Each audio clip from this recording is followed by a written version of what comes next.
ፍቅር ዛሬም ድጋሚ አሁንም አደይ ማሰቃየቷን አላቆመችም። እንደምታዩት እንግዲህ ቤት ውስጥ ገብቶ ማን ይሄን ነገር እንዳደረገ ወይንም ደግሞ ይሄንን ነገር አድርግ ያለው ማን እንደሆነ ሊናገር የገባ ሰዓት ማለት ነው። ዳይመንድ እኔ የመሰለኝ ፍቅርን ራሷን የሚያዋረዳት ነበር የመሰለኝ፣ ግን ደግሞ አደይን ነበር ያዋረዳት ማለት ነው። ምክንያቱም ለገንዘብ ብሎ በጣም ከባድ ሰው ነው እውነት ለመናገር። ምክንያቱም እንደዛ አይነት ዱርዬ ሰው ለገንዘብ ብሎ ምንም ነገር ያደርጋል። እሷም እንግዲህ ጎዳና ላይ ቁጭ ብላ በጣም እያለቀሰች ነበረ። የባርኮትም እናት ደግሞ ባለችበት ቦታ ለባርኮት ደውላ አደይን ወደ ቤት መልሳት ብለዋለች። እኔ ስጠረጥር ግን አደይ የእሷ ልጅ ትመስለኛለች፣ ወይንም አደይ የነ ባርኮት እህታቸው ትመስለኛለች፣ ከሌላ ሰው የተወለደች እህታቸው ትመስለኛለች። ብቻ ግን ጥርጣሬ ነው፣ አላቅም። ምክንያቱም እናቲቱ ልጄ አይዞሽ አሰቃዩሽ አይደል እያለች ነበር እና ስለዚህ የሷ ልጅ ትመስለኛለች፣ ከሌላ ቦታ የወለደቻት ወይ እነሱ ስለማያውቋት ልጅ ትመስለኛለች እህታቸው። ብቻ ግን እህታቸው ሆና እንዴት በሰራተኝነት ታመጣታለች ቤት ውስጥ? በጣም ከባድ ነው። ሰላም ውድ የተከበራችሁ የቻናሌ ተከታታዮች እንዴት ናችሁ? ከኔ ጋር ሁሉ ሰላም ነው። ሰላማችሁ ይብዛልኝ ባላችሁበት ውድ ቤተሰቦቼ። ለቻናሌ አዲስ ከሆናችሁ ሰብስክራይብ እያደረጋችሁ ቤተሰቡ ነው። ነባሮች እንኳን በሰላም መጣችሁ ብያለሁ።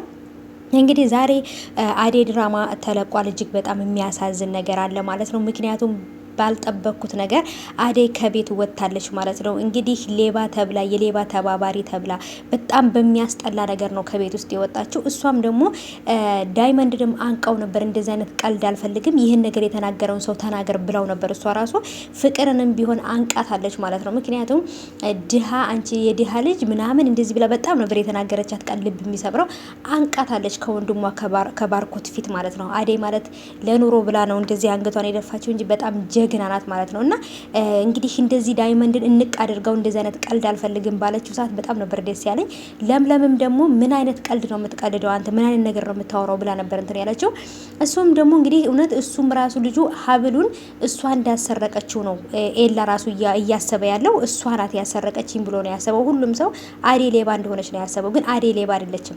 ፍቅርን አንቃ ልትደፋት ነበር። ምን ነው ብትገላት ማለት ነው። አንቺ እኔን አነቅሽኝ ብላ ነበር እንትን ያለችው ማለት ነው። እና ፍቅር በጣም የሚያስጠላ ጸባይ ያላት እውነት ለመናገር በጣም። አደይም እንግዲህ ደግሞ ጎዳና ላይ ቡናም አንድም ቀን ጎዳና ላይ አላደረችም። ለምለም መታ ወደ ቤት ስትወስዳት በተለይ ለኤላ ራሱ የተናገረው ነገር እንዴት ሌባ ቤት ታመጫለሽ ብሎ በጣም መጥፎ ነገር ነበር የተናገራት። በተለይ እንዳሁኑ ተስፋ ቆርጣ አይቻት አላቅም አደይ ማለት ነው። በጣም ነው ተስፋ የቆረጠችው። ምክንያቱም በንግግራቸው በሚናገሯት ቃላት ልቧ ተሰበረ ማለት ነው። እና ግን ደግሞ ከዚህ በኋላ ባርኮት ራሱ ቢለምናት ለምኖ እኛ ቤት ስሪ ቢላት የምትሰራም አይመስለኝም። ምክንያቱም ከዛ ቤት ወጣ ሌላ ቦታ ብትሰራ ተከብራ ነው የምትሰራው ማለት ነው። ግን አሁንም ድንገት ባርኮት ይቅርታ ከጠየቃት ወይ ፍቅር ይቅርታ ከጠየቀቻት እናቲቱም ደውላ ደግሞ ይቅርታ ከጠየቀቻት ልትሰራ ትችላለች። አላቅም። ግን ፍቅር ይህን ሁሉ ነገር የምታደርገው ኤላን የምታፈቅረው ስለሚመስላት ነው። ኤላ ማን ነው? ዳዊት ማለት ነው። ዳዊት እሷን ያፈቅራታል አውቃለሁኝ። ግን ደግሞ አደይ ፍቅር የምታስበው አደይ ታፈቅረዋለች እሱም ያፈቅራታል ብላ ነው የምታስበው። አደይ ግን አሁን ላይ ሰርታ ራሷን መለወጥ ቤተሰቦቿን መርዳት እንጂ የፍቅር እንትን ውስጥ መግባት አትፈልግም። እና ብቻ በጣም ከባድ ነው ዛሬ ማለት ነው። እኔ የእውነት ግን ዳይመንድ ማለት ነው የጭራሽ እንደው እሷን አሳልፎ ይሰጣታል በውሸት፣ ለዛውም በውሸት ለገንዘብ ብሎ ይሸጣታል ብዬ አላሰብኩም። በጣም ከባድ ነው። በዛውም ልክ ደግሞ ኪንጎ የሚባለው ልጅ ራሱ እንዴት እንደዚህ ታደርጋለህ? እንዴት በራስህ ኃጢአት እንዴት አሳልፈ ሰዓት አለ ለምንድን ብሎ በጣም ነበር የተጣሉት።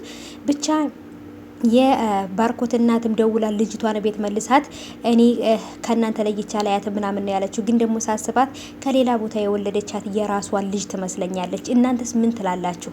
የነ ባርኮት እህት ናት የምትመስለኝ አደይ ማለት ነው። ምክንያቱም ነገሮች በጣም እንደዚህ እያስመሰሉ ነው ማለት ነው።